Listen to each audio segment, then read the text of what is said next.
Australian rallies demand safe streets for women after Israeli student murder.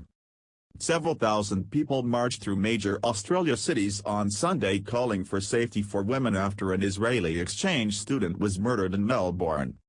The marches, part of the Women's March rallies held around the world in support of women's rights, gathered some 3,000 people in Sydney, who in their chants demanded safe streets for women in Australian cities.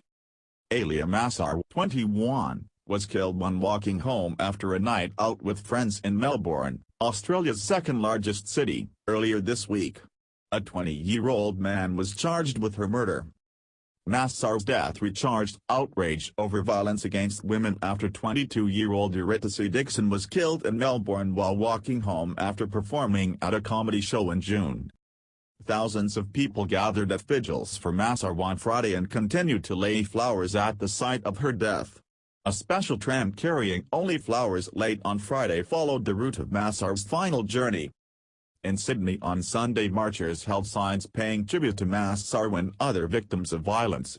Television news showed women carrying signs, "For Aya and for those who suffer silently, and I wanna walk through the park in the dark.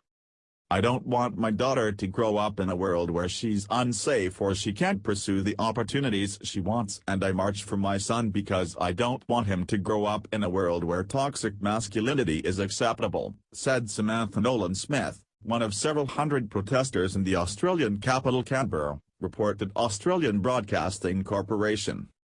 In reaction to Massar's death, Prime Minister Scott Morrison said his government would announce another action plan to stem violence against women ahead of an election expected by May, on top of $350 million $252 million that has already been committed. Do not forget to subscribe to the channel and open notifications for more.